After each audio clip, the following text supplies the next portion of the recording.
ना तो हमारी मेहनत पानी में जाए ना। Okay, so let start capital gain.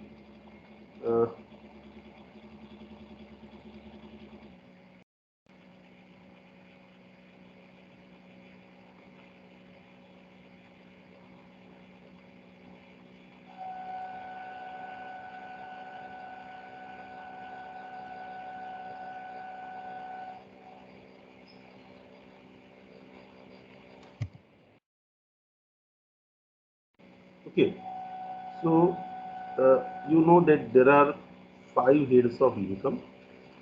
5 head में से आप सेकेंड ईयर बीकॉम में 2 पढ़ के आते हो, salary and house property. So that is not part of your syllabus, salary and house property.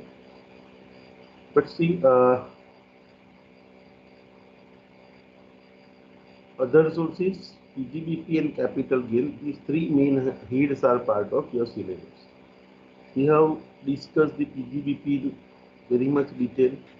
Other sources also we have discussed in very much detail, and we will going to discuss this chapter also to the extent it is a part of your syllabus or it is useful to you. Now see, we know that whenever we learn any head of income, can you see the screen? Hello? Yes. Yes, sir. Yes, Yes, sir. sir. Yes, sir. So see, whenever you learn any head of income, 5 में से कोई भी head पढ़ते हो, तो see that head is having the basis of charge.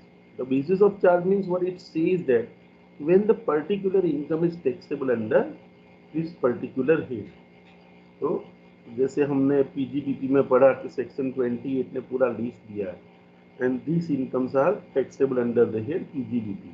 Okay, फिर other sources के लिए हमने देखा सेक्शन 56 के भाई if there is income, if income is not exempt, if it is not covered in any other head, then income is taxable under their income from other sources. Salary में भी हमने देखा है कि भाई if there is a relationship between the payer and payee is the employer employee relationship, then the income is taxable under the head salary. House property के बारे में भी मैंने आपको पढ़ा है कि if there is a property owned by assessee and if it is not used for business and profession, its income is taxable under the head house property. तो वैसे कोई भी इनकम कैपिटल गेन में कब टैक्सेबल होती है? When the income is taxable under the head capital gain. तो for that there is a charging section जिसको हम बेसिस ऑफ चार्ज भी कहते हैं. तो this is the basis of charge. Section 45 is a charging section of capital gain. So what capital gain, what this section 45 says, when the income is taxable under the head capital gain. So see, income is taxable under the head capital gain if following conditions are get satisfied. So देखो, there are 5 conditions. You can see here one by one 5 conditions. So if these 5 conditions are get satisfied, then the income would be taxable under the head capital gain. Okay. So what are the conditions? The conditions are as follows. See, you can see these are the 5 conditions. There should be a capital asset. The first condition is that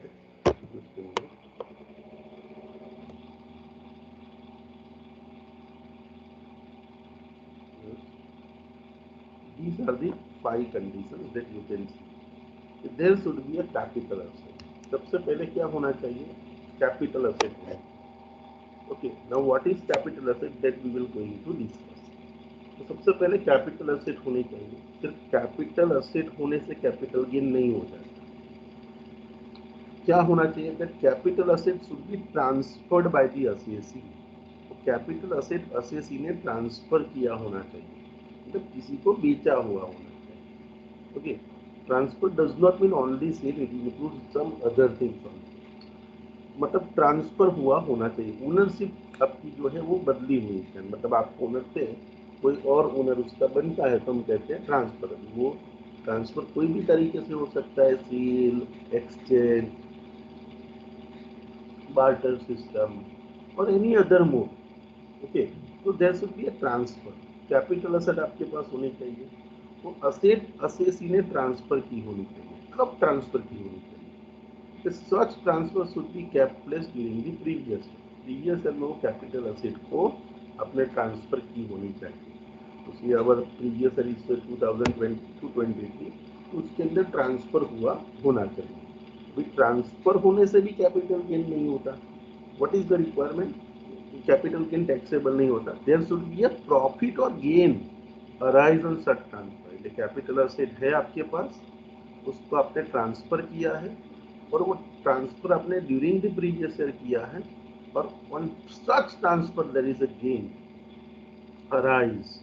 तो profit और gain is arise on transfer. और वो transfer कैसा है?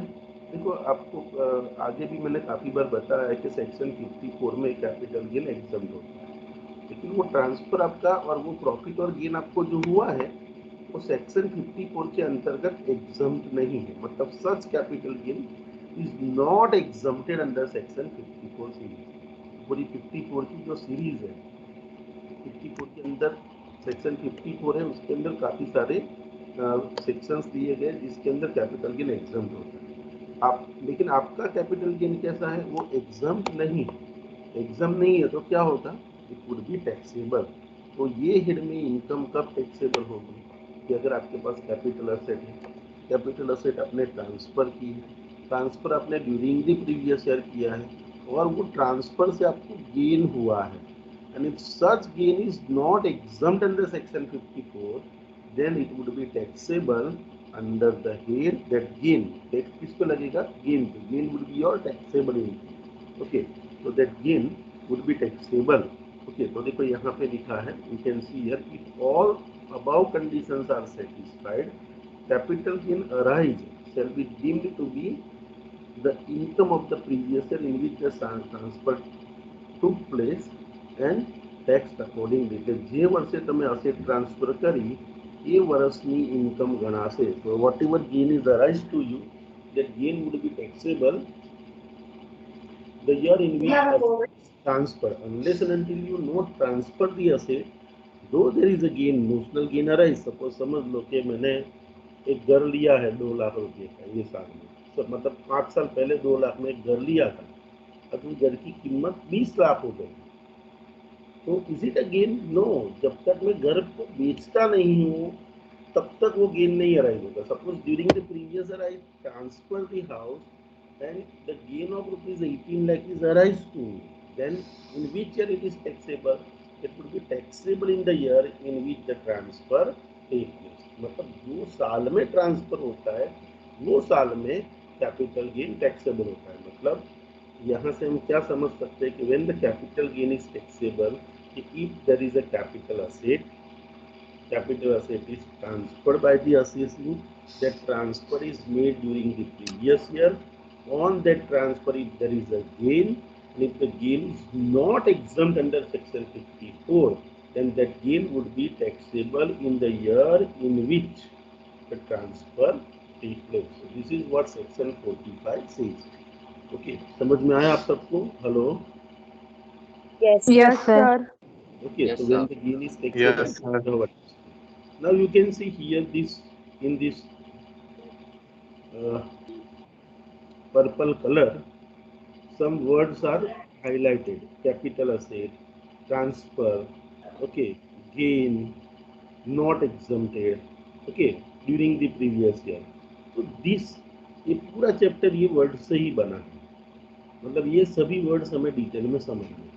तो सबसे पहले हम समझेंगे, I told you that there should be a capital asset, but we must know that what is capital asset. Okay, तो हम कैपिटल असेट पहले समझेंगे, फिर आपको मैंने बताया असेट शुड बी ट्रांसफर, तो ट्रांसफर किसको कहते हैं वो हम समझेंगे। फिर during the previous year that you can understand, then फिर how to compute the capital gain that we will understand, and which capital gains are exam. ये चार चीज से ही पूरा चैप्टर बना हुआ है। कैपिटल असेट किसको कहते हैं, किसको ट्रांसफर कहते हैं, और उस पर प्रॉफिट और गेन कैसे कंप्यूट होता है, और कौन सी सिचुएशन में वो कैपिटल गेन एग्जाम होता है। तो one by one now we will going to discuss this with this definition various terms। तो फर्स्ट डेफिनेशन अभी हम डिस्कस करेंगे, that is the definition of capital asset. अभी कैपिटल असेट, क्योंकि कैपिटल गेन किस पे होता है? Capital gain is arise only on the transfer of capital asset. we must know that what is capital asset. So now section 2 subsection 14 of the Income Tax Act has given the definition of capital asset. Let us understand that what is capital asset. देखो बहुत simple सा definition दिया है. Capital asset means what?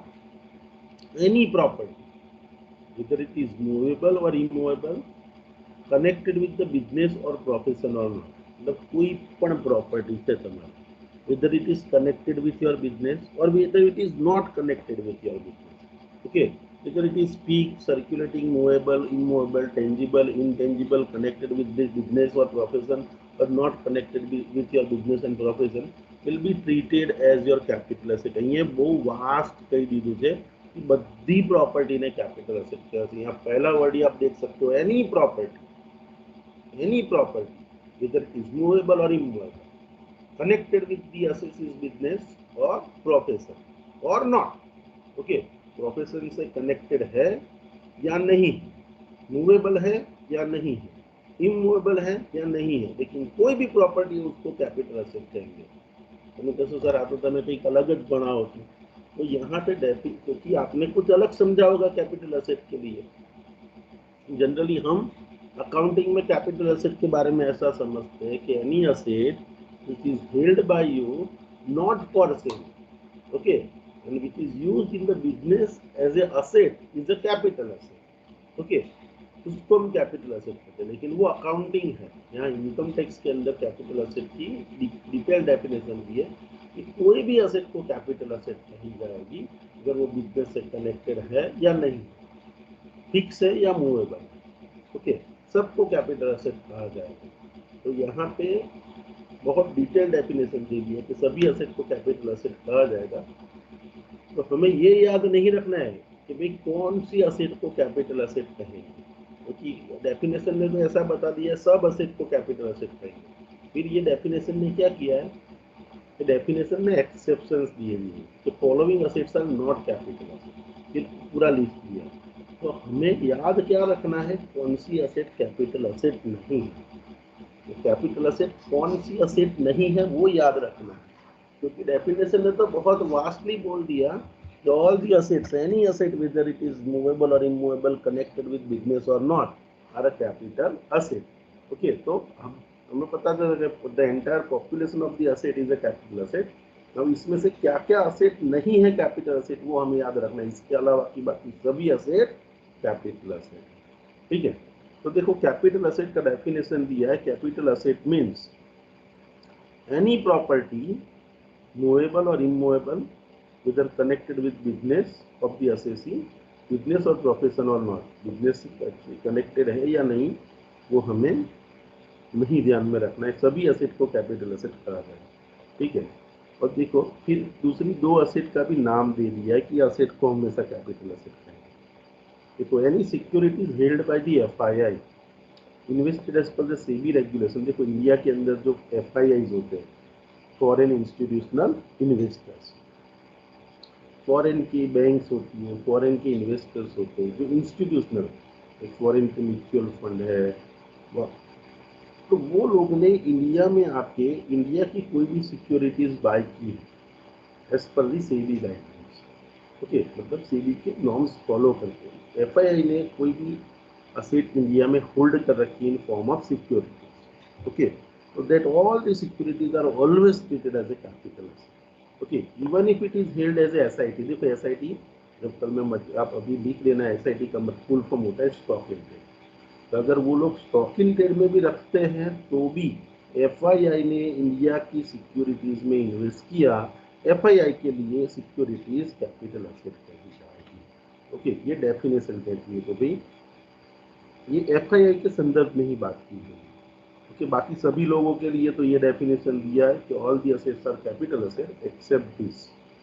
Okay, लेकिन FII के लिए क्या capital asset है इंडिया में, FII is holding any securities in India, it is always a capital asset whether it is held as a stock in trade or not held as a stock in trade. FII के पास कोई भी securities India में है तो it will be treated as a capital asset. Okay, now third point is given that any unit linked insurance policy ULIP issued after 1st February 2021 to which exemption under section 1010D does not apply. मतलब देखो, अगर आप कोई unit link insurance policy, ये जो insurance companies होती है वो unit link insurance policy issues करती है। यूनिट लिंक इंश्योरेंस पॉलिसी मतलब क्या, कि आपको एक लाइफ इंश्योरेंस पॉलिसी दी जाती है और आप जो पैसे होते हैं, आपके जो पैसे जो प्रीमियम भरते हैं ना, वो म्यूचुअल फंड में इन्वेस्ट करते हैं, म्यूचुअल फंड की यूनिट में इन्वेस्ट करते हैं।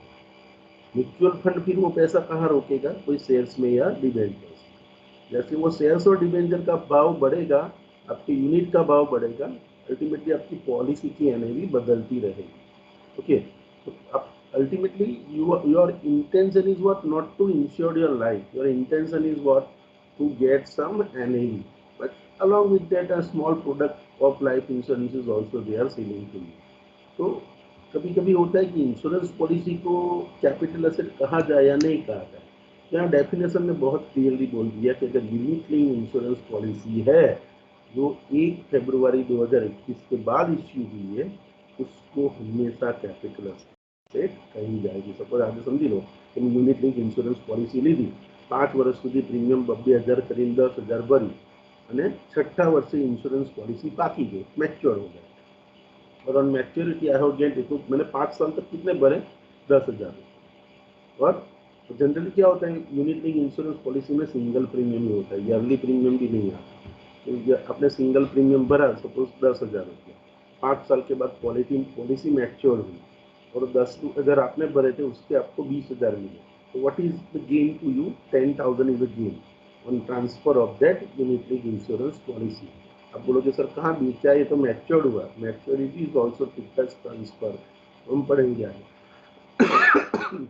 देखो लेकिन कब, द प्रीमियम पेएबल एक्सीडिंग ₹2,50,000, ये यूनिट लिंक इंश्योरेंस पॉलिसी को हम कैपिटल एसेट तभी कहेंगे कि आपका प्रीमियम कोई भी प्रीवियस ईयर में 2,50,000 से ज़्यादा भरा है और aggregate amount of premium exceeding ₹2,50,000 in any year during the term of such ULIPs, in case where the premium payable by the person more than one ULIP issued after 1/2/2021। मतलब suppose आपने एक ही policy ली है और ये policy का premium 1,00,000 2,50,000 से ज़्यादा है, तो उसको भी हम कैपिटल एसेट गिनेंगे। और अगर आपने एक से ज़्यादा पॉलिसी ले रखी है आफ्टर 1/2/2021 और सभी पॉलिसी के प्रीमियम का टोटल एग्रीगेट अगर 2,50,000 से ज़्यादा होता है, तो वो सभी को भी कैपिटल एसेट कहा जाएगा। मतलब व्हाट इज कैपिटल एसेट, देखो डेफिनेशन क्या कहती है कि any asset is a capital asset. फिर दो असेट जो कंफ्यूजिंग है उसको क्लैरिफाई कर दिया कि ये दो असेट तो हमेशा कैपिटल एसेट, तो कौन सी, क्योंकि एफआई ने इंडिया के अंदर कोई शेयर्स में इन्वेस्ट किया है तो एफआई के लिए वो कैपिटल एसेट है, भले उसने एज ए स्टॉक लिमिटेड रखा हो। और तीसरा कि अगर यूनिट लिंक इंश्योरेंस पॉलिसी 1/2/2021 के बाद अगर आपने बाई की और उसका प्रीमियम 2,50,000 से ज़्यादा है, तो उसको भी कैपिटल एसेट आपके लिए हमेशा माना जाएगा। देखो ये तो एडिशनल पॉइंट है जो कंफ्यूजिंग है, इसीलिए गवर्नमेंट ने क्लैरिफाई कर दिया कि इसको तो हमेशा कैपिटल एसेट कीजिए।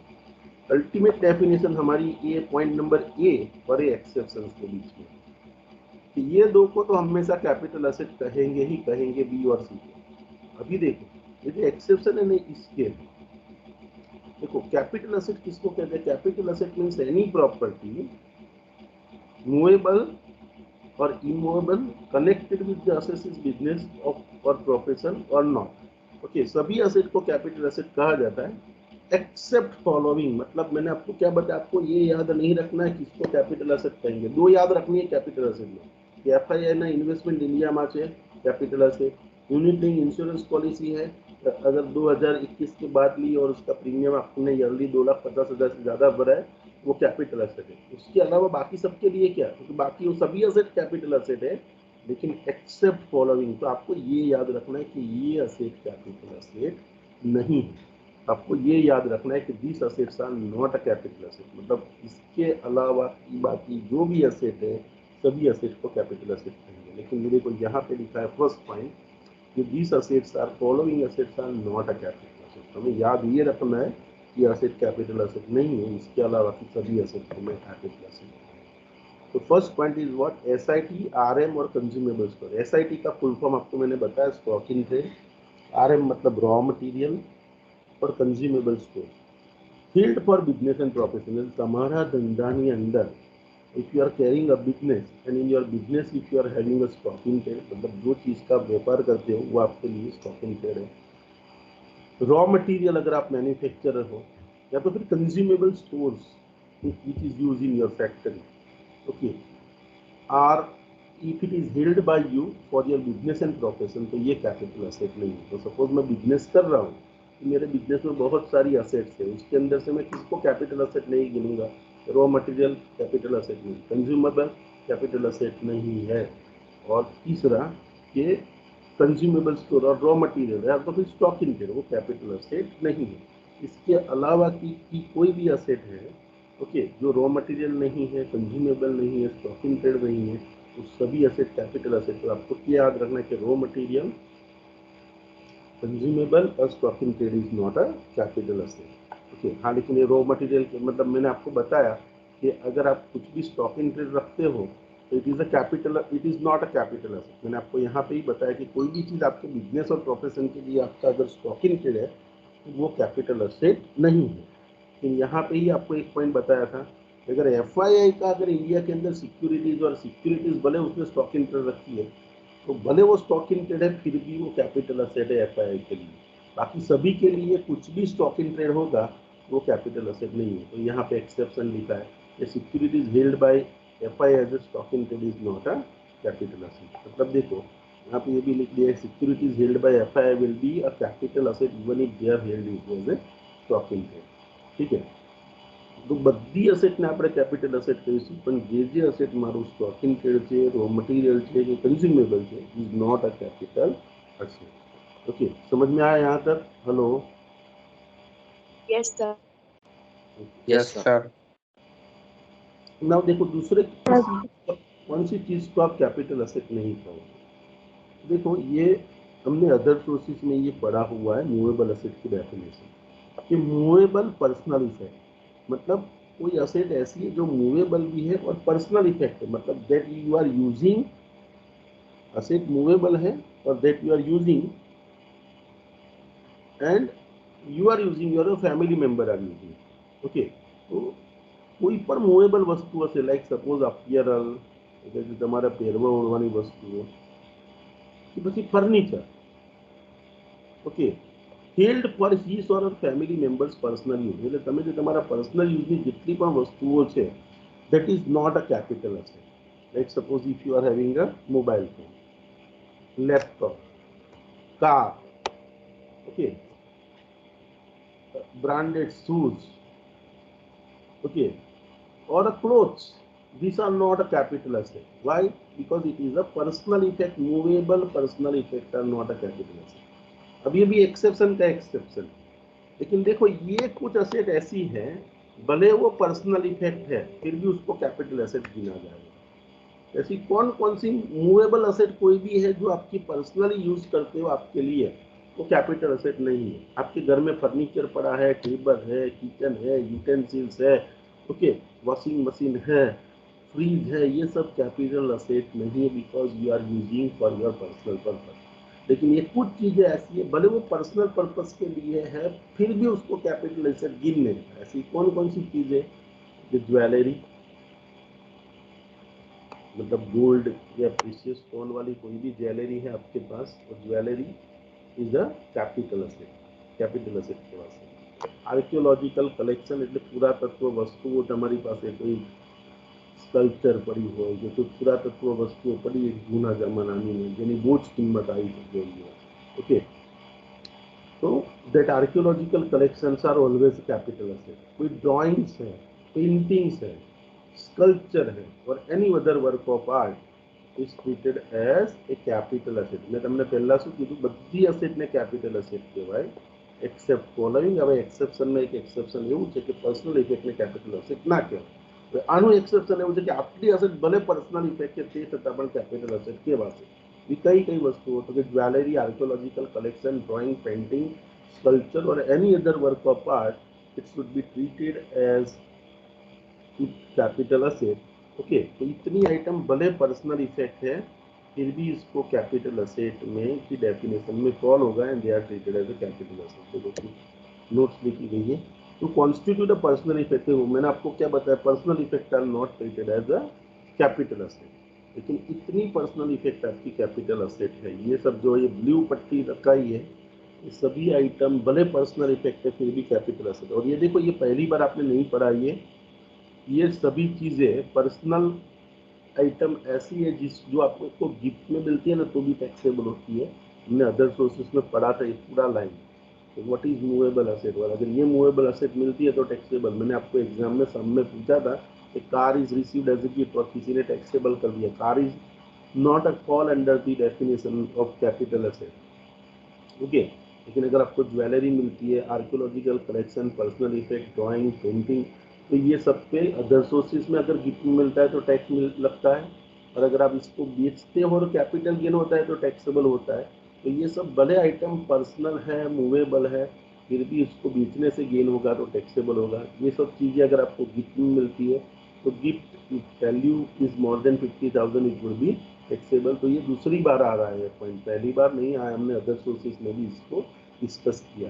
तो पर्सनल इफेक्ट इसके अलावा की कोई भी है, okay, that is not treated as a capital asset, लेकिन ये सब आइटम भले पर्सनल है फिर भी कैपिटल एसेट गिनी जाएगी। अभी देखो यहाँ पे ऐसा बोला है कि constitute the personal effect, asset should be used by assessee, daily use is not necessary। Asset વાપરતો હોવો જોઈએ, પછી રોજ વપરાય એવું કંઈ જરૂરી નથી। મારે કહે છે તમારી ઘેર વોશિંગ મશીન છે, હું રોજ નથી વાપરતો तो ये कैपिटल एसेट गन लो, पर्सनल इफेक्ट है, आप यूज करते हो तो it is not treated as a capital asset. तो पर्सनल इसेट होने के लिए उसका रोज यूज होना जरूरी नहीं है। अभी देखो ज्वेलरी में क्या क्या आता है। Jewellery is a capital asset, आपको यहाँ पे ही बताया कि ज्वेलरी एक्सेप्शन में कैपिटल असेट गिनी जाए। ओके, तो jewellery is a capital asset and the profit and gain arise on transfer of jewellery held for personal use are taxable under there capital gain. Okay, suppose હું મારી ઘરવાળી માટે સોનાનો હાર લાવ્યો અને એને વેચી દઉં, કેપિટલ गेन થયો तो इट इज टैक्सेबल।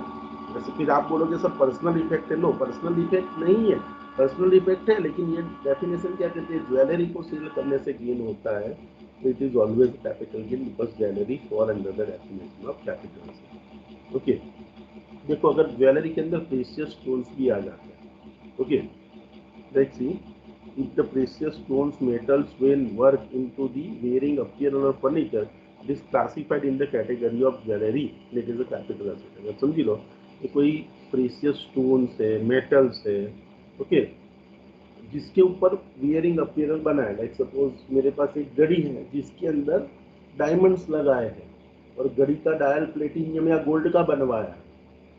आप बोलोगे सर घड़ी ने तो पर्सनल इफेक्ट ना કહેવાય ને, ઘડીને તો પર્સનલ ઇફેક્ટ કહેવાય એટલે કેપિટલ એસેટમાં ના આવે। ઘડિયાળની અંદર તમે હીરા લગાડ્યા, પ્લેટિનિયમથી બનાવ્યો, પ્રેશિયસ સ્ટોન્સથી બનાવ્યો तो it is treated as a jewellery. Same way suppose furniture को कैपिटल एसेट नहीं गिनते, लेकिन जो आपका घर का टेबल है उसके ऊपर आपने हीरे लगवा दिए, ओके, तो वो ज्वेलरी कहा जाए। तो कोई भी चीज जिसके ऊपर आप ये सब लगा देते हो प्रेशियस स्टोन, तो that is treated as a jewellery, और ज्वेलरी क्या है, कैपिटल एसेट कहा जाएगा। Okay, like see throne made of gold or shirt with the diamond button. Okay, अगर कोई शर्ट भी है तो शर्ट के सभी बटन्स डायमंड के हैं तो शर्ट को भी it is treated as a capital asset because in that it is treated as a jewellery. अगर शर्ट के सभी बटन्स आपने गोल्ड के लगवा दिए, okay, it is treated as a capital asset because कोई भी चीज़ है जिसके ऊपर गोल्ड लगा दिया तो वो चीज़ ज्वेलरी के डेफिनेशन में आ जाए। गोल्ड या प्लेटिनियम, डायमंड, अगर कुछ भी लगा दिया तो it is treated as a capital asset. Okay, you must know अभी हम क्या पढ़ रहे हैं कि इसको कैपिटल असेट नहीं कहते। Stock in trade is not a capital asset, movable asset are not a capital asset, लेकिन इतनी मूवेबल असेट को हम कैपिटल असेट कहेंगे।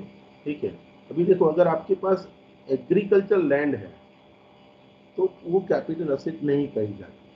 अभी एग्रीकल्चर लैंड को कैपिटल असेट कब नहीं कहा जाता, देखो यहाँ पे आगे वर्ड लिखा है, rural agriculture land is not a capital asset, लेकिन अगर अर्बन एग्रीकल्चर लैंड है तो वो कैपिटल असेट। तो बड़ौदा के अंदर मेरे पास कोई लैंड है जिसका यूज एग्रीकल्चर के लिए ही हो रहा है तो वो कैपिटल असेट है। लेकिन मेरे गांव में मेरी लैंड है जो यहाँ बड़ौदा से 10-50 किलोमीटर दूर है तो उसको कैपिटल असेट नहीं कहा जाए, ठीक है। तो rural agriculture land in India is not treated as a capital asset, whereas the urban agriculture land is treated as a capital asset. अभी ये क्वेश्चन होगा कि लैंड को रूरल कब कहेंगे और अर्बन कब कहेंगे। तो रूरल का यहाँ डेफिनेशन दिया गया है, rural means a land outside the following limit. देखो सर, ये लिमिट से दूर है तो उसको रूरल एग्रीकल्चर लैंड कहेंगे। अगर देखो कोई सिटी या टाउन है, उसका पॉपुलेशन 10,000 से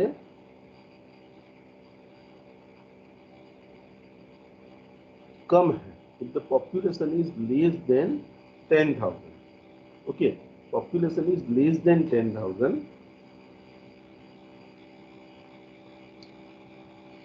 तो કોઈ નાનું ગામ છે, હવે સપોઝ ત્યાં પોપ્યુલેશન 5,000 નું છે ને ત્યાં આગળ લેન્ડ સિચ્યુએટેડ છે ને તેને હંમેશા રૂરલ એગ્રીકલ્ચર લેન્ડ કહેવાશે, ઓકે। मतलब द सिटी और town where the population is less than 10,000, तो वो लैंड अगर सिचुएटेड है जो टाउन और सिटी में, तो वो लैंड को हमेशा रूरल कहा जाता है, ठीक है। उससे भले उसके अंदर ही वहाँ पे ही सिचुएटेड। अगर देखो कोई सिटी या टाउन का पॉपुलेशन 10,000 से ज़्यादा है लेकिन 1 लाख से कम है, 10,000 थी વધારે હોય पॉपुलेशन पर 1 लाख थी ઓછું है, एक तालुका प्लेस है, तो वहाँ पे एग्री लैंड को कब एग्रीकल्चर लैंड कहेंगे। तो अगर वो जो सिटी टाउन है उसकी जो बाउंड्री है उससे 2 किलोमीटर से दूर है, ओके। लाइक सपोज डभोई जैसा कोई टाउन है, डभोई या तो फिर सावली, तो वहाँ पे पॉपुलेशन 10,000 से तो ज़्यादा है लेकिन 1 लाख से कम है, तो वो डभोई और सावली से 2 किलोमीटर से आगे, मतलब डभोई के सावली के 2 किलोमीटर की रेंज में है तो अर्बन, 2 किलोमीटर से दूर है तो that is a rural.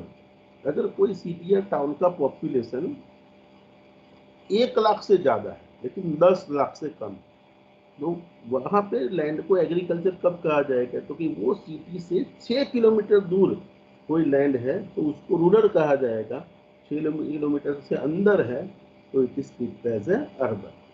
Same way अगर कोई सिटी का पॉपुलेशन 10 लाख से ज़्यादा है तो कब उसकी वो लैंड को रूरल कहा जाएगा।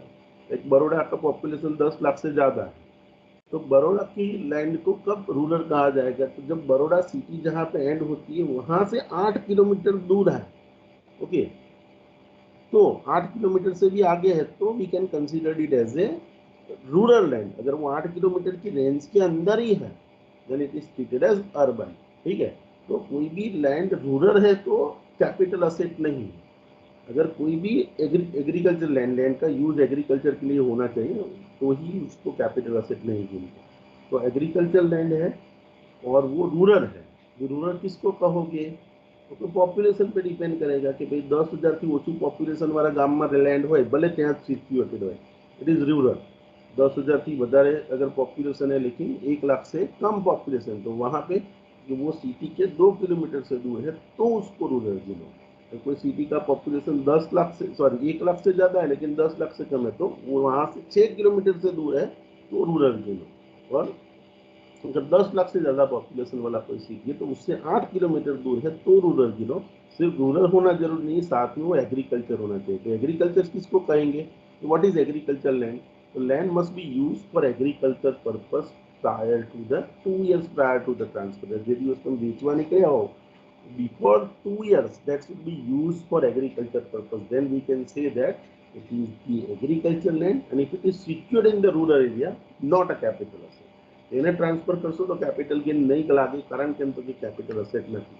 But if the land is agriculture but if it is situated in the urban area, તો urban agriculture land it is always capital asset and on that if any gain is arise it is taxable, okay. देखो एक चीज capital gain और urban land, अगर आप urban agriculture land को sale करते हो और उससे अगर कोई कैपिटल गेन होता है तो उसको एग्रीकल्चर इनकम गिनने का, तो ये बहुत क्लियरली बोला है। एग्रीकल्चर इनकम कोने कहेवाय तो कि खेतर में खेती करीने इनकम थईने तो that is agriculture income. Farm में अगर फार्मिंग करके अगर आप इनकम कमा रहे हो तो डेट इज एग्रीकल्चर इनकम। लेकिन फार्म को बेच ही देते हो जो सिटी में सिचुएटेड है कैपिटल असेट, उसको बेचते हो गेन होता है taxable, it is not agriculture income, it is clearly mentioned here that capital gain on urban agricultural land is not treated as agriculture income, thus it is not exempt under section 10 of section 1, and capital gain arise on such transfer would be taxable under section 15. Okay, तो rural agriculture land को हम कैपिटल asset नहीं कहते, urban को capital asset कहते हैं। Urban को सेल करने से गेन होता है तो that is taxable. Same way देखो, अगर government time to time RBI और गवर्नमेंट बॉन्ड्स इश्यू करती है, gold deposit bond and gold certificate. Okay, तो जो भी गवर्नमेंट ने 2015 के बाद, ओके देखो सॉरी 15 के में ये स्कीम गवर्नमेंट लेकर आई थी, गोल्ड बॉन्ड और gold certificate scheme under the gold monetization scheme 2015। तो गवर्नमेंट की गोल्ड मोनेटाइजेशन स्कीम 2015 थी, उसके अंदर आपने गोल्ड बॉन्ड बाय किए। गोल्ड बॉन्ड क्या होता है? It is a kind of a debenture or a security that you can buy from the RBI और कुछ दूसरे इंस्टीट्यूशन भी उसको बेचते हैं। आपको बाय करना है, तो आप जब बाय करोगे ना तो उसकी प्राइस इक्विवेलेंट टू गोल्ड होगी, उसके 1 ग्राम या 10 ग्राम गोल्ड के बराबर आपको पैसा पे करना है। आप पैसा पे करते हो, अभी आपने पैसा दे दिया, आपको रेगुलरली उस पर इंटरेस्ट मिलता जाएगा, ठीक है।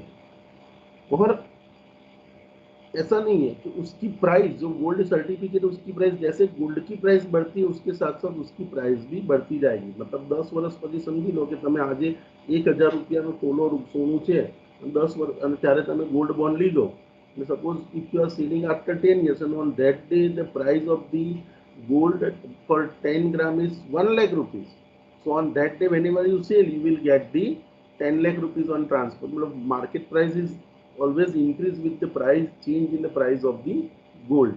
Okay, तो gold માં ઇન્વેસ્ટ કરવા કરતા ગોલ્ડ મોનેટાઇઝેશન સ્કીમ ગવર્મેન્ટ લઈને આવી હતી કે તમારી પાસે તમે લોકો ગોલ્ડમાં ના રોકો, ગોલ્ડની જગ્યાએ બોન્ડમાં રોકો, तो gold is treated as unproductive investment. तो इसीलिए लोगों को एनकरेज करने के लिए government has come with the gold bond scheme, और उन्होंने ऐसा बताया कि अगर गोल्ड बेचोगे तो गोल्ड पे कैपिटल गेन होगा, but if you buy the gold bond certificate it is not treated as a capital asset, so on transfer of such no capital gain would be taxable. तो अगर gold bond है, gold certificate है, it is not treated as a capital asset. देखो, तो हमने capital asset का definition पूरा discuss किया, that what is capital asset. तो व्हाट इज कैपिटल असेट आपको मैंने बताया कि कोई भी प्रॉपर्टी को कैपिटल असेट कहेंगे। अगर एफआईआई के पास कोई सिक्योरिटीज है उसको तो हमेशा कैपिटल असेट कहेंगे। अगर 2,50,000 से ज़्यादा प्रीमियम वाली मेरे पास यूनिट लिंक इंश्योरेंस पॉलिसी है तो उसको भी मैं कैपिटल असेट कहूँगा। लेकिन ये सब असेट कैपिटल असेट नहीं है। कौन कौन सी असेट कैपिटल असेट नहीं है? तो stock in trade, raw material or consumable which I am using in my business is not a capital asset.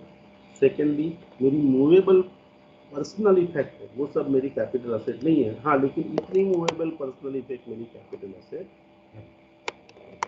और फिर हमने बुक देखा कि rural agriculture land is not a capital asset whereas the urban agriculture land is a capital asset. Gold deposit bond और gold certificate and issued under the gold monetization scheme 2015 is not treated as capital asset। देखो, ये छोटा सा example जैसा दिया है और आपको पूछा गया है कि कैपिटल असेट है या नहीं है।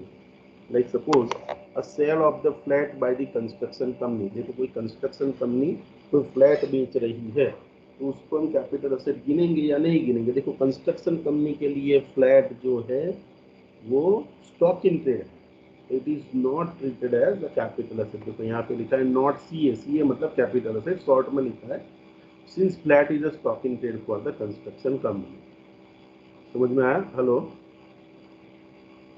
Yes, sir. Yes, sir. Yes, sir. Yes. अभी देखो, sale of the flat held by mister X as an investment. अभी देखो, मिस्टर एक्स है, उसके पास एक फ्लैट था और उसने बेचा, तो कैपिटल असेट कही जाएगी। देखो, आप बोलोगे सर फ्लैट पे ना રહેવા માટે છે ને पर्सनल इफेक्ट ना કહેવાય, પણ पर्सनल इफेक्ट कई पर्सनल इफेक्ट ने कैपिटल असेट ना કહેવાય, which is movable। Flat is a immovable asset, भले पर्सनल इफेक्ट है। Flat is always, residential houses are always capital asset if it is not held as a stock in trade। So since the Mr. C, it is a capital asset since Mr. E has held it as a investment। stock in trade और तो capital asset ना करें। देखो, sale of security in Indian company held by FII. देखो, FII के पास कोई भी सिक्योरिटीज है, it is always capital asset.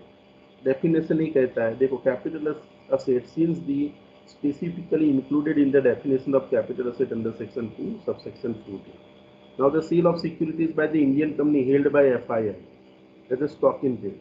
Okay, अगर FII के पास इंडिया की कंपनी के कोई भी सिक्योरिटीज है, it is always treated as a capital asset, हमने देखा। अभी देखो sale of the car by Mr. AC for ₹10 lakh which was used for his business purpose. Business में वापरते एक ना वापरते भाई। Okay, car is a personal effect. Okay, ऐसे suppose car is a personal effect और कार को कभी कैपिटल असेट नहीं गिनते। कैपिटल सॉरी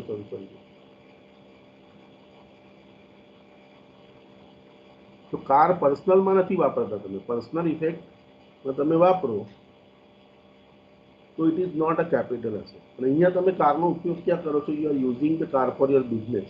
देखो अगर कोई भी चीज आप बिजनेस में यूज करते हो, not as a raw material consumable और स्टॉक इन ट्रेड, तो ये कार इसके लिए स्टॉक इन ट्रेड या कंज्यूमेबल कुछ नहीं है, वो अपने बिजनेस में यूज कर रहा है, अभी उसको बेच रहा है और गेन होता है टैक्सेबल। आपको वो भी बताया कि वो शॉर्ट टर्म कैपिटल गेन होगा क्योंकि कार पे आपने डेप्रिसिएशन क्लेम किया होगा और डेप्रिसिएशन में वाली असेट जितनी भी है उस पर जो भी गेन होता है हमेशा शॉर्ट टर्म कैपिटल गेन होता है, आपको मैंने पढ़ाया है क्लास में।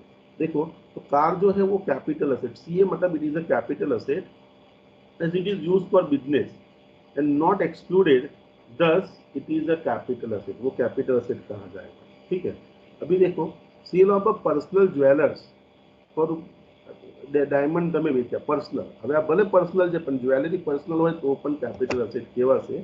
ઓકે, देखो seen capital asset since it is included in the definition under section 2 subsection 4 even if it is movable P मतलब पर्सनल इफेक्ट, पी का मतलब पर्सनल इफेक्ट।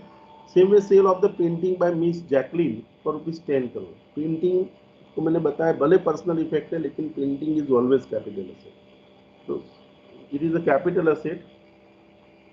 देखो house property use for personal purpose, house property personal purpose में वापर, house property भले personal में वापरता हो पर वो ये मूवेबल है, मूवेबल હોય તો જ એને કેપિટલ અસેટ ના કહેવાય, આ તો ઇમૂવેબલ છે એટલે કેપિટલ અસેટ કહેવાશે। देखो since it is a PA, so capital since it is a PE but does not include the immovable property, immovable property છે તો હંમેશા કેપિટલ અસેટ કહેવાશે। તો agriculture land in urban area capital asset, non agriculture land situated in the rural area में છે પણ agriculture નથી તો પણ કેપિટલ અસેટ કહેવાશે। રૂરલ વાળી લેન્ડ અગર એગ્રીકલ્ચર છે તો જ કેપિટલ અસેટ ના કહેવાય। देखो agriculture land situated in the rural area use for non agriculture purpose permanently. Okay, agriculture है उसका यूज आप एग्रीकल्चर के लिए नहीं कर सकते पर परमानेंट करते, परमानेंट उसको नॉन एग्रीकल्चर ही करते हो। मैंने अब क्या बताया कि एग्रीकल्चर लैंड किसको कहोगे? जिस दिन आप ट्रांसफर करते हो उसके आगे के 2 साल तक उसका यूज एग्रीकल्चर पर्पस के लिए हुआ होना चाहिए। अभी लैंड एग्रीकल्चर है, गवर्नमेंटના ચોપડે एग्रीकल्चर लैंड बोले છે પણ એનો ઉપયોગ તમે નોન એગ્રીકલ્ચર પર્પસ માટે કરો છો તો it is treated as a capital asset. Okay, देखो rural agriculture land use permanently for agriculture purpose but it is situated in Europe. Agriculture land को, रूरल एग्रीकल्चर लैंड को हम कैपिटल असेट कब नहीं गिनेंगे? When it is situated in India. If the asset is situated outside India, it is always a capital asset. Okay. अभी देखो determine which land can be capital asset। अगर देखो ये कोई सिटी का पॉपुलेशन 9000 है और आपकी लैंड है उससे 1 किलोमीटर दूर सिचुएटेड है, तो 10,000 से ज़्यादा पॉपुलेशन नहीं है वहाँ पे, उस लैंड के अंदर सिचुएटेड है, मतलब वो सिटी के अंदर सिचुएटेड है या सिटी के बाहर 1 किलोमीटर की रेंज में है, डजंट मेक एनी डिफरेंस। देखो अगर वहाँ पे सिचुएटेड है land, it is always a rural land and rural land है तो उसको कैपिटल असेट कहेंगे? नो। एक सिटीનું પોપ્યુલેશન 12 કિલોમીટર છે અને એનાથી 1.5 કિલોમીટરની રેન્જમાં લેન્ડ છે, એટલે શું કીધું? 2 કિલોમીટરની બહાર હોય તો એને અર્બન કહેવાય, 2 કિલોમીટરની અંદર હોય તો રૂરલ કહેવાય। ઓકે, તો હવે shortest aerial distance, ये पॉपुलेशन 10,000 से ज़्यादा है तो distance from the municipal corporation उसका कितना होना चाहिए? 2 किलोमीटर। तो यह पॉपुलेशन आपका कितना है, 10,000 से ज़्यादा है। ओके, 12,000 और 1 लाख से ज़्यादा नहीं है। और शॉर्टेस्ट एरियल डिस्टेंस उसका कितना है, 1.5 किलोमीटर। उसको रूरल लैंड गिनेंगे। यहाँ यस होना चाहिए और यहाँ नो होना चाहिए, गलत है, यहाँ ये गलत है। आप जब भी मटेरियल मिले करेक्ट कर लेना। अभी देखो कोई सिटी का पॉपुलेशन 11 लाख है और उसके 2 किलोमीटर की रेंज के अंदर लैंड सिचुएटेड है। मैंने क्या बताया, अगर 10 लाख थी वधी जाए तो एनाથી 8 કિલોમીટર દૂર હોવું જોઈએ। અહીંયા કેટલું છે, 2 કિલોમીટર। તો એને રૂરલ લેન્ડ કહેવાશે? નો।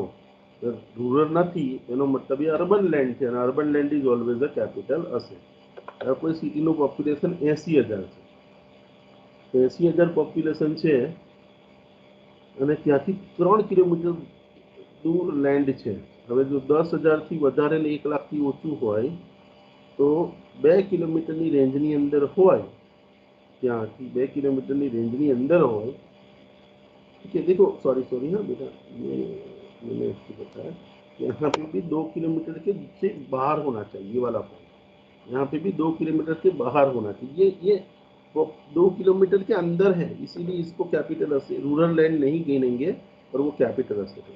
यहाँ पे भी देखो 80,000 है, 80,000 मतलब કે ભાઈ 1 લાખથી ઓછું પોપ્યુલેશન છે, તો એ કેસમાં આપણે શું જોયું કે 1 લાખથી ઓછું પોપ્યુલેશન હોય અહીંયા તો 2 કિલોમીટરથી આગળ ડિસ્ટન્સ હોવું જોઈએ। તો અહીંયા આગળ ડિસ્ટન્સ કેટલું છે, 3 કિલોમીટર। એટલે એ જે સિટી છે એનાથી 3 કિલોમીટર દૂર છે, એનો મતલબ એ રૂરલ કહેવાશે। તો yes it is a rural and so it is not treated as agriculture. अभी અહીંયા देखो पॉप्युलेशन 3 लाख છે, તો 3 લાખમાં કેટલું ડિસ્ટન્સ હોવું જોઈએ, 8 કિલોમીટર। અહીંયા કેટલું છે, 4 કિલોમીટર છે। એટલે અર્બન લેન્ડ એને રૂરલ લેન્ડ કહેવાશે? તો કે નો। અને અર્બન છે એટલે એને કેપિટલ અસેટ કહેવાશે? તો કે યસ, अगर लैंड अर्बन है तो it is always a capital asset. तो यहाँ पॉपुलेशन 12 लाख है, 8 किलोमीटर से दूर ज़्यादा डिस्टेंस होना चाहिए। यहाँ सिर्फ 5 किलोमीटर है, मतलब ये भी रूरल लैंड नहीं है। रूरल लैंड नहीं है तो उसको कैपिटल असेट। अर्बन लैंड है, urban land is always a capital asset. तो यहाँ पे आपका पॉपुलेशन 8,000 ही है। 8,000 है तो 8,000 में तो आपको क्या बताया मैंने, जीरो डिस्टेंस। उससे 8,000 जो पॉपुलेशन है तो उससे तो भी जितना भी डिस्टेंस होगा डजेंट मेक एनी डिफरेंस। इससे 6 किलोमीटर दूर है तो whether it is a rural land, तो कि yes.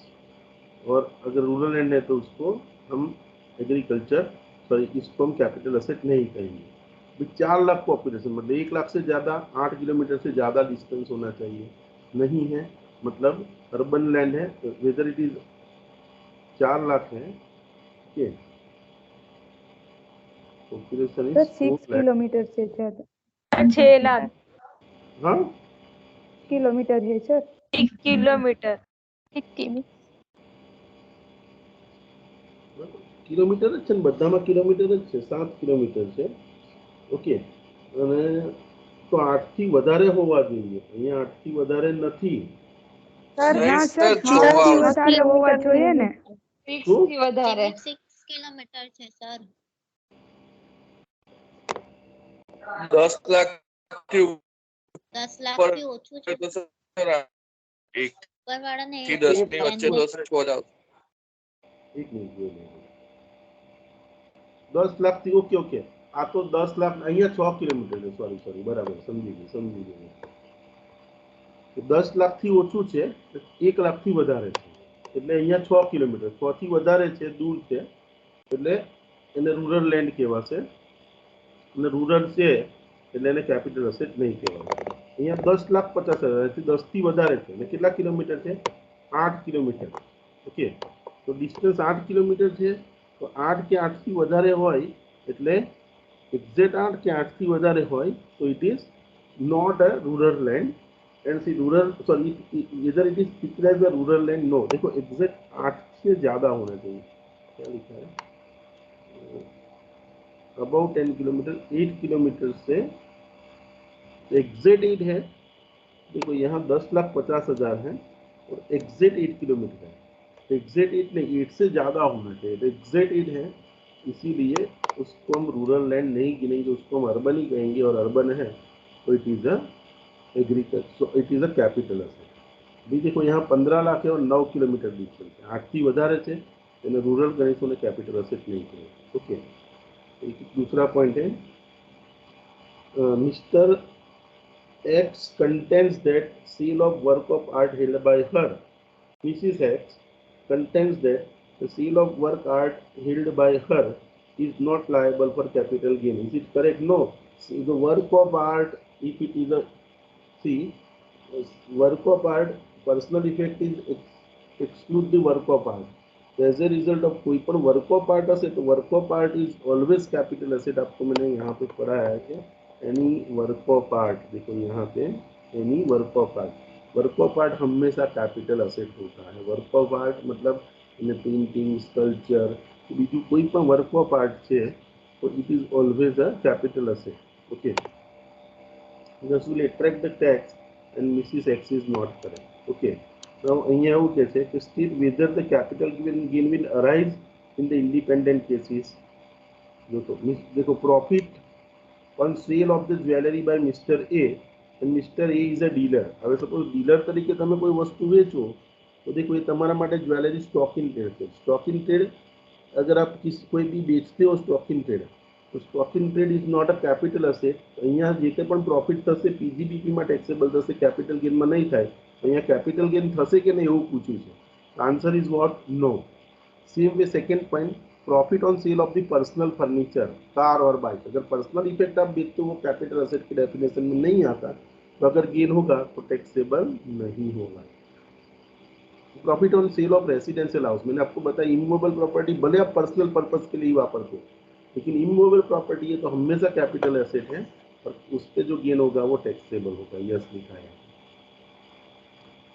Now see profit on sale of the drawing और painting by mister PC to national museum. देखो अगर पेंटिंग, ड्राइंग, अगर कोई भी चीज आप बेचते हो और if the gain is arise to you, it is taxable because it is a capital asset.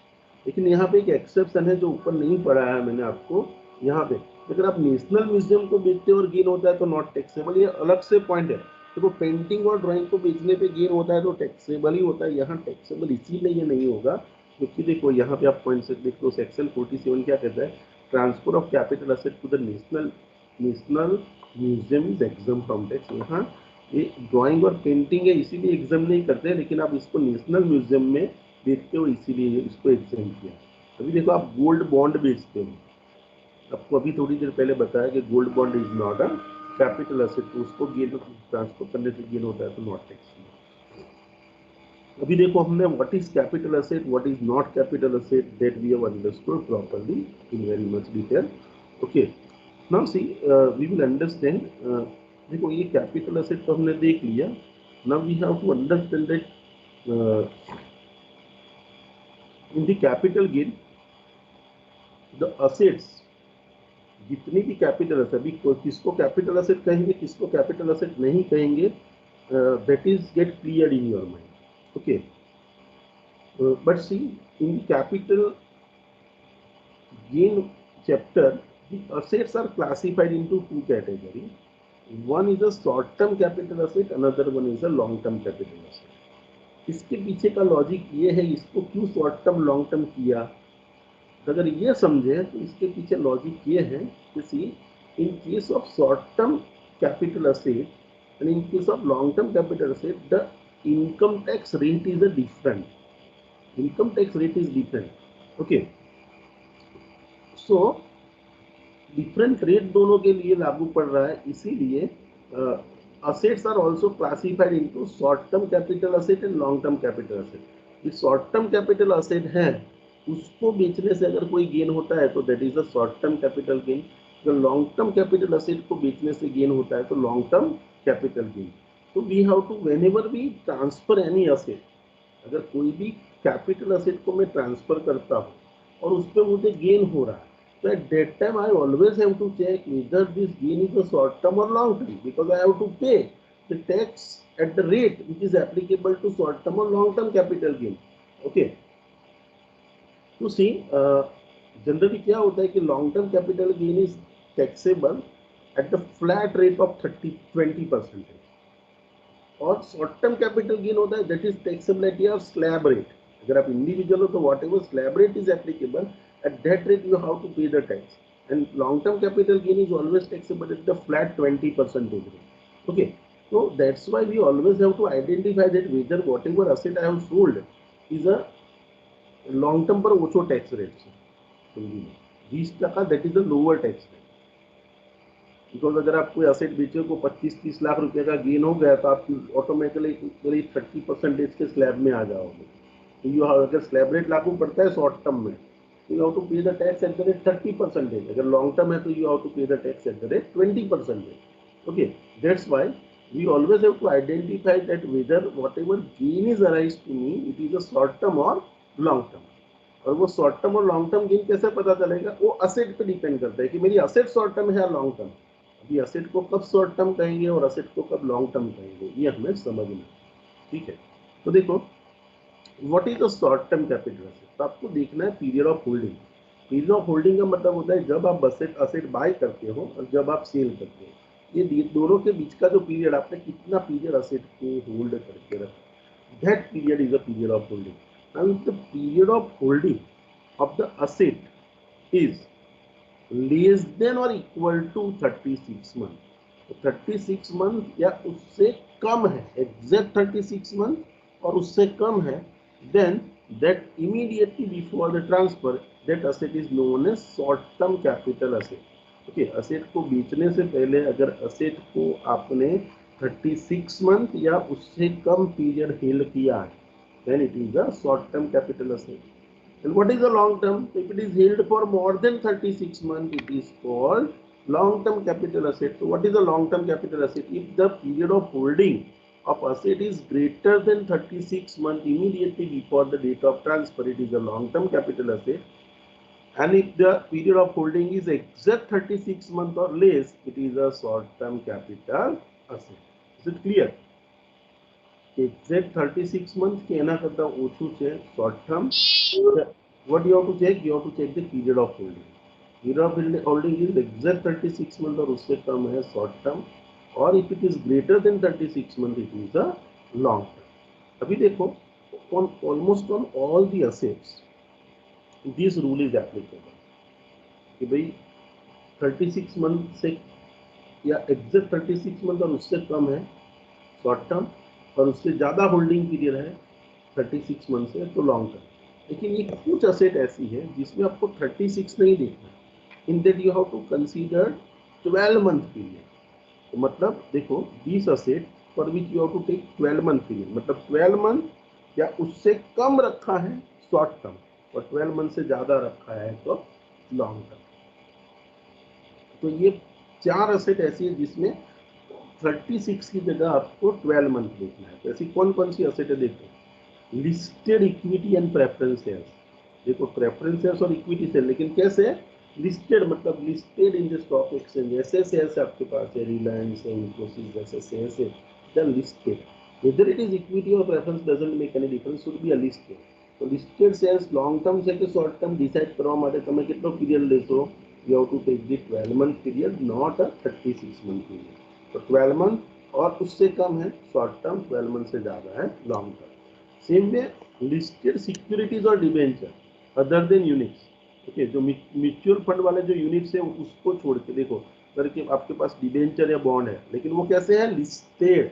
तो in that case also you have to take the period 12 month. Same way अगर आपके पास यूनिट्स ऑफ यूटीआई है या तो फिर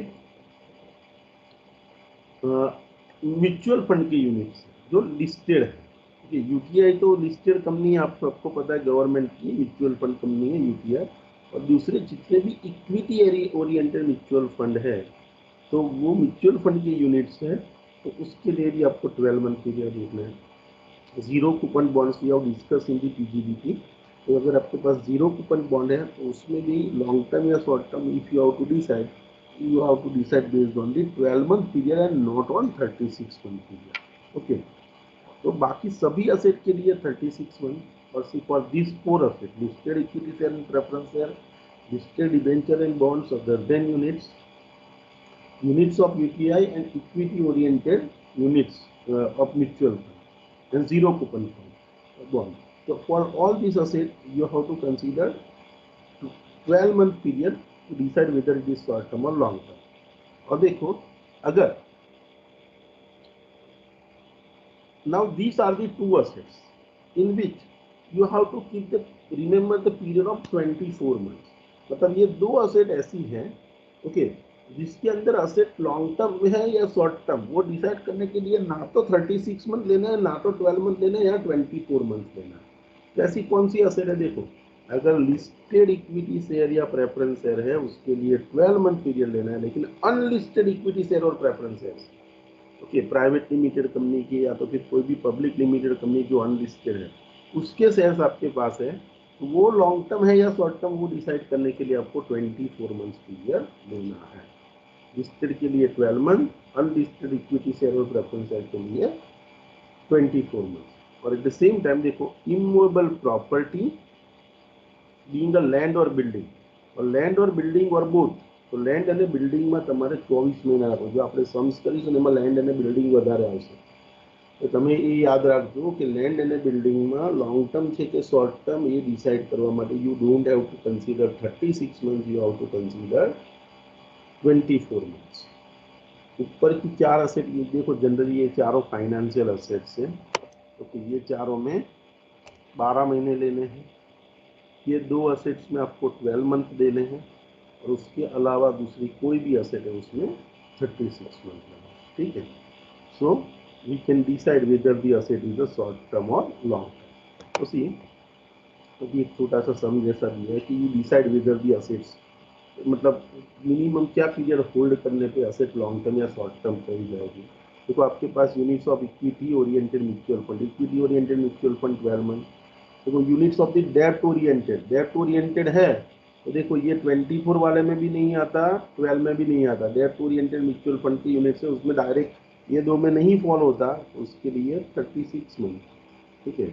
units of UTI, इसमें हमने देखा यूनिट्स ऑफ यूटीआई 12 मंथ्स में आएगा, तो 12 मंथ में आता है. Zero coupon bond 12 month, listed debenture government securities 12 month, unlisted debenture government bond. देखो अनलिस्टेड शेयर के लिए 24 मंथ्स है, ध्यान रखना. अनलिस्टेड डिबेंचर यहाँ पे नहीं है, यहाँ पे है तो लिस्टेड है. तो अनलिस्टेड डिबेंचर यहाँ पे लिस्टेड है तो 12 मंथ, अनलिस्टेड है तो 36 मंथ आएगा, ध्यान रखना. अनलिस्टेड डिबेंचर के लिए 36 मंथ.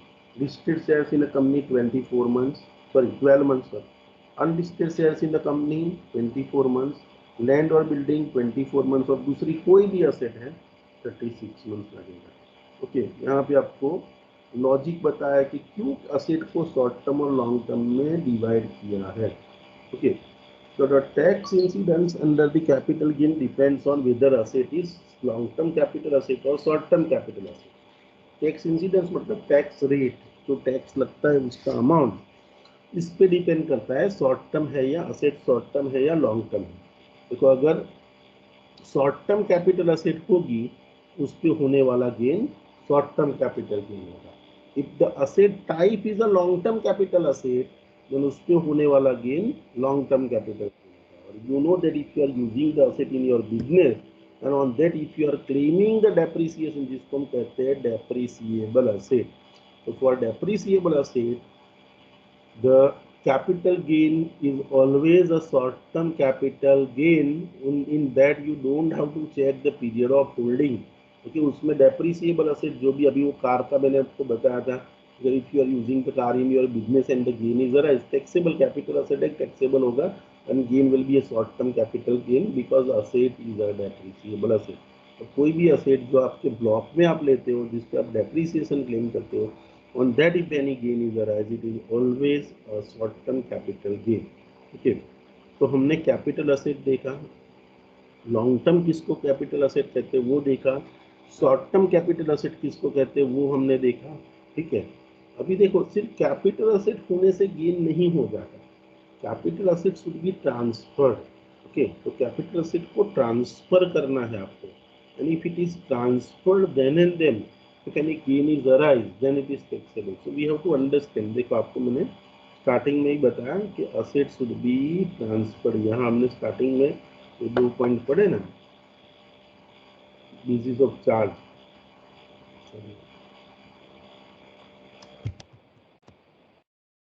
यहाँ पे तो asset should be transferred by the SSC. तो असेट ट्रांसफर करेली होवी જોઈએ ટ્રાન્સફર થાય અને એના પર ગેઇન થાય તો એ ટેક્સેબલ છે। तो what is transfer, let us discuss. तो यहाँ पे the next point of discussion is a transfer. तो व्हाट इज ट्रांसफर, देखो। तो the definition of transfer is given here, let us discuss. देखो definition of transfer of capital asset.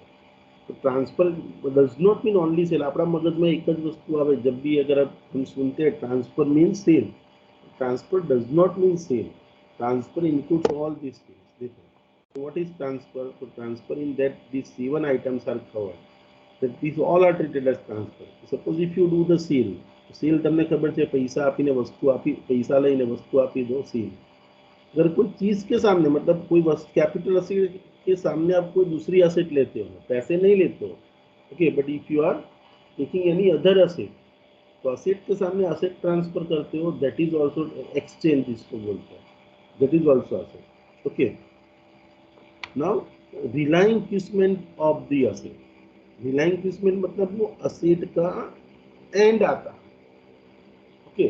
Like suppose if you are having redeemable debentures or redeemable preferences, so you purchase for ₹100 and after 5 years it is get redeemed, and at the time of redemption you are getting 500। you can see here there is a gain at the time of redemption, okay, ₹400 gain हो रहा है। देखो preference shares capital asset है, और on redemption if the gain is arise then the gain is taxable। તમે કહેશો sir મેં ક્યાં વેચ્યા છે, મેં તો મારે તો વેચવા જ નતા, આ તો એની મેચ્યોરિટી આવી ગઈ, that's why it is get redeemed। but here asset is not get sold but it is get redeemed, and this redemption मतलब when the asset is come to end then you are getting something, that is called relinquishment।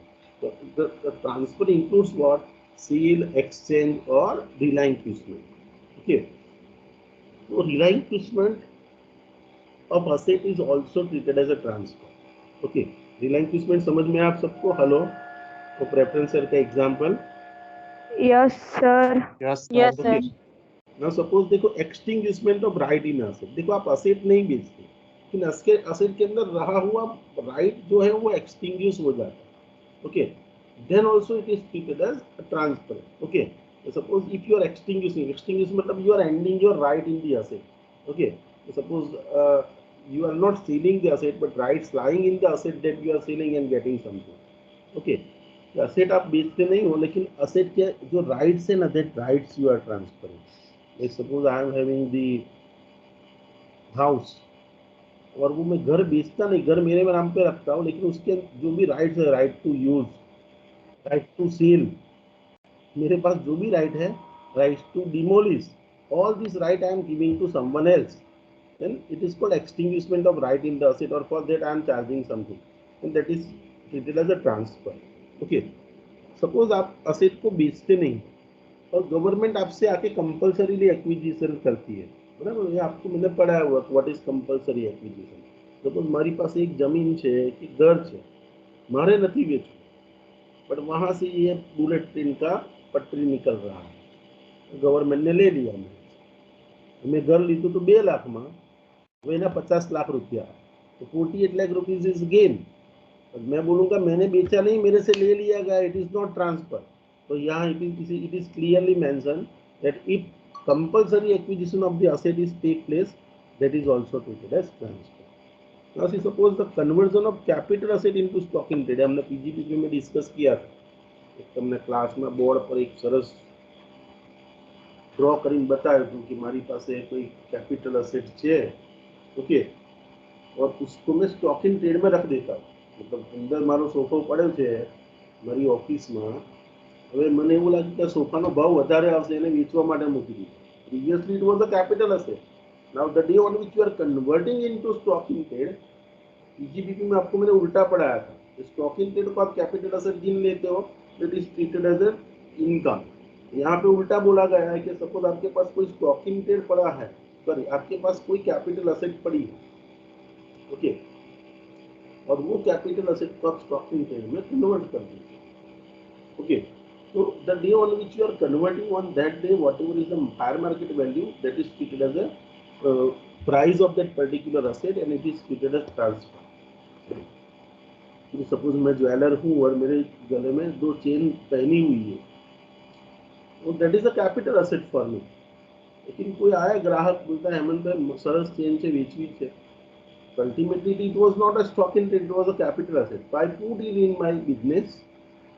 मेरा accountant ने कुछ one stock in trade बना, and then from there I am selling. Okay, तो suppose मैंने 1 लाख में chain लिया होगा, और the day on which I convert on that day the value of the chain is 1,30,000.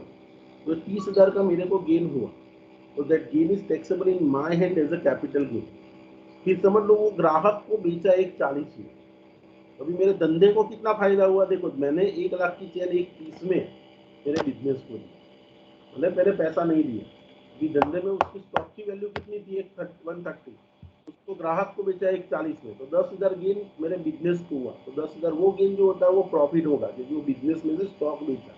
तो जब मैं अपनी कैपिटल सब अपने धंधे में रखता हूँ, on that day what ever is the value, that is a transfer. Okay, same way अगर आप मैच्योरिटी पे रीडर जीरो जेडसीबी मतलब जीरो कूपन बॉन्ड, तो जीरो कूपन बॉन्ड अगर रिडीम होते हैं, क्योंकि आपको पीजीबीपी में पढ़ाया हुआ है मैंने, तो जीरो कूपन बॉन्ड की एक मैच्योरिटी होती है, और maturity if it is get redeem it is treated as a transfer. Okay, suppose मैंने 1 लाख रुपए के जीरो कूपन बॉन्ड लिए थे, और maturity I am getting 5 lakh, तो मैच्योरिटी पे अब मैं बोलूँ बेचा नहीं आ तो रिडम्पशन थी, that is redemption of zero coupon bond is also treated as transfer. Same way giving position of immovable property as a part performance of contract. Okay, under the income tax act above transaction is considered as transfer by applying the substance over form. Like suppose देखो A enters into agreement for sale of his house and purchaser gives the entire sale consideration to the A. However, A hand over the complete right of possession to the purchaser since he has released entire sale consideration. However, some legal formalities are to be done. Okay, मतलब देखो suppose if you are giving the property to someone, okay, अभी कुछ formalities बाकी है, तो मैं कहूँगा जो फॉर्मालिटी बाकी है ने એટલે આ ટ્રાન્સફર ના કહેવાય. સપોઝ મારું ઘર છે, હવે મારું ઘર મેં એક જણો ગ્રાહક આવ્યો કે 10 લાખમાં તમારી પાસેથી જોઈએ છે, તો તમને હમણાં જ 10 લાખ આપી દો, આ વર્ષે મેં 10 લાખ એની પાસેથી લઈ લીધા. Now I don't have any right on that property, મેં ઘર પણ આપી દીધું, હજુ લીગલ ફોર્માલિટી બાકી છે. तो मैं तमने શું કીધું કે ક્યારે કેપિટલ ગેઇન ટ્રાન્સફર કહેવાય, capital gain arise the year in which the asset is transfer. તમે કહેશો મને પૈસા મળે છે, હજુ બધું લીગલ ફોર્માલિટી બાકી છે. ના, તમને કન્સિડરેશન પૂરું મળી ગયું, on that day the day on which you receive the full consideration is treated as A transfer. So it is not necessary that to be a transfer that all the legality or legal formalities should be completed. If the legal formalities are pending, then also if you have received and if you have received the full consideration, it is treated as transfer. Okay, देखो transaction which have affect to transferring the enjoyment of immovable property. Like suppose a person becomes a member of cooperative society, maybe a house of flat, and when he pays the agreed amount, society hands over the possession of the house to that person concerned. No conveyance is registered. Such transfer is transfer under the income tax act. देखो क्या होता है कि cooperative society होती है ना, वो cooperative societies के अंदर वो जो घर होता है ना, वो घर का मालिक हमेशा वो कोऑपरेटिव सोसाइटी ही रहती है. सपोज आपके बड़ौदा के अंदर काफ़ी सारी जो सोसाइटीज है पुरानी, like Sangam cooperative society, Uma cooperative society. ये कोऑपरेटिव सोसाइटीज कैसे बनती थी पहले, लाइक सपोज कुछ लोग इकट्ठा हुए and they have purchase the whole land, फिर उस पर प्लॉटिंग कर देंगे और उस पर सब लोग पैसा देके और उस पर घर बना दिए. लेकिन आपकी जमीन અને એના પરના બધા ઘરો છે ને, એનું માલિક હજુ પણ એક કોઓપરેટિવ સોસાયટી એ લોકોએ જે રજીસ્ટર કરાવી છે ને, એ જ એનું માલિક રહેશે. તો through out the life of the asset, who will be treated as a owner of that particular property. પ્રોપર્ટીનું ઓનર સપોઝ 10 જણા ભેગા થઈને એક કોઓપરેટિવ સોસાયટી રજીસ્ટર કરાવી, સોસાયટીના નામે જ આખી લેન્ડ પરચેસ કરી, એના પર પ્લોટિંગ કર્યું અને પછી બધાને ઘર આપી દીધા. ભલે ઘર જેને આપી દીધું એને, બટ સી અત્યારે પણ આ સોસાયટીના જેટલા બી ઘરો છે એનું માલિક કોણ કહેવાશે તો કે જે રજિસ્ટર્ડ કોઓપરેટિવ સોसाइटी है ना वो उसकी मालिक कहेगी।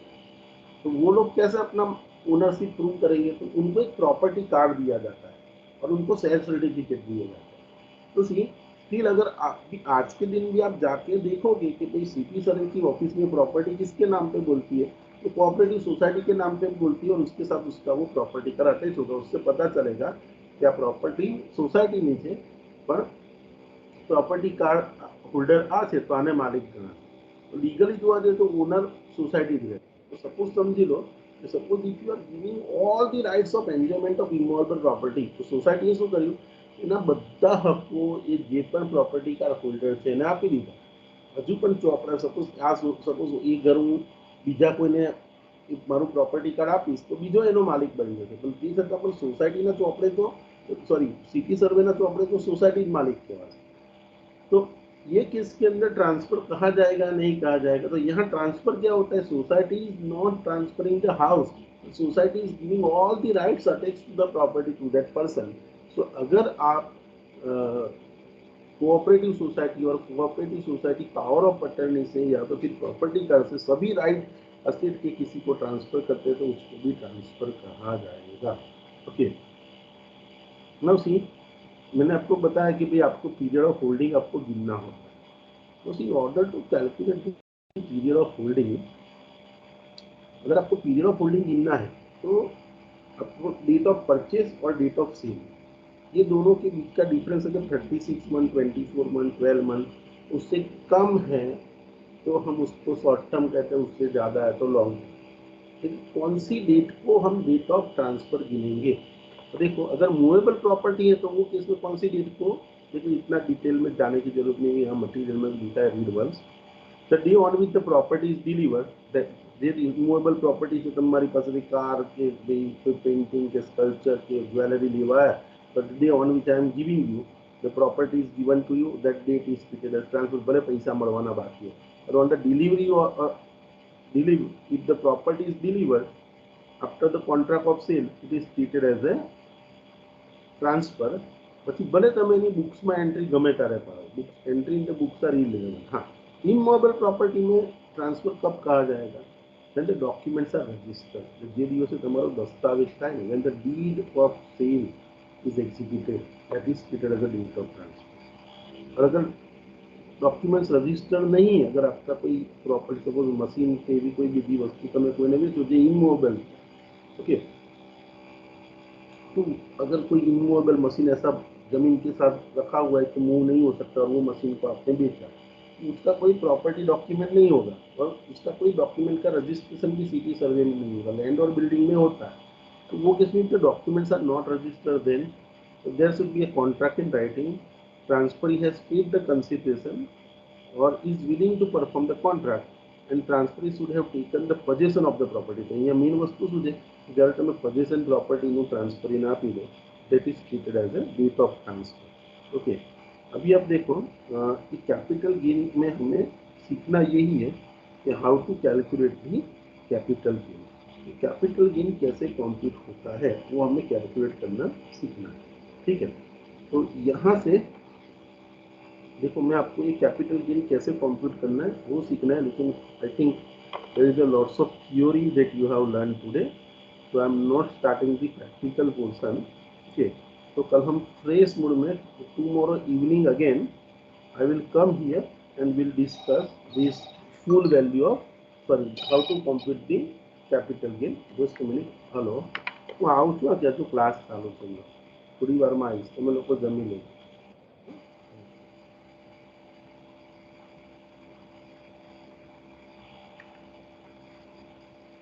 So what I was discussing with you yes कि ये portion how to compute the capital gain this we will discuss tomorrow. Okay फिर हम सेक्शन 54 की सीरीज के डिडक्शंस हम पढ़ेंगे कल और अगर कल हो गया तो कल ही हम सम कर लेंगे otherwise day after tomorrow sum लेकिन most probably I believe that tomorrow this how to compute the capital gain section 54 की पूरी सीरीज एंड उसके सम्स यहाँ तक कल खत्म ही कर देंगे हम लेकिन कोई जल्दी नहीं है। अगर ऐसा लगता है कि आप ओवरलोड हो रहे हो, आई विल स्टॉप। ओके, तो यहाँ पे आज का लेक्चर मैं कंप्लीट करता हूँ। ये मटेरियल मैं आपको ग्रुप में दे दूंगा और जेरोक्स सेंटर पे भी दे दूंगा। देखो यहाँ तक का मटेरियल मेरा अलग है, यहाँ से आगे कल जो पढ़ाने वाला हूँ वो अलग मटेरियल में से पढ़ाऊंगा। तो आपको कैपिटल गेन के 2 मटेरियल आएंगे। जो आज पढ़ाया है वो अलग है, कल पढ़ाऊंगा वो अलग मटेरियल है।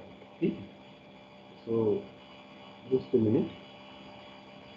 Hello, am I audible? Hello, Yes, Yes, sir. sir. sir. Yes, sir. my computer is getting, but you are listening, it is important. So I am concluding my lecture. Within half an hour you will get the recording of this lecture in your group. Okay, so good night and Merry Christmas to all of you. Tomorrow, hello, I will take the regular lecture in the whatever is the class, and in that I will solve the PGBP exam. ठीक है, तो कल का lecture वो जो regular वाला है, don't miss that lecture. I will give the material then and will solve the PGBP example in the class. Okay, तो कल का लेक्चर मिस मत करना। So good night to all of you. Sir कल morning में lecture नहीं है। મોર્નિંગમાં નહીં થાય બેટા, કારણ કે મારે સવારે પ્રેસ ડ્યુટી હશે ને એક્ઝામ ડ્યુટી હશે, તો वो नहीं हो पाएगा बेटा। Okay sir.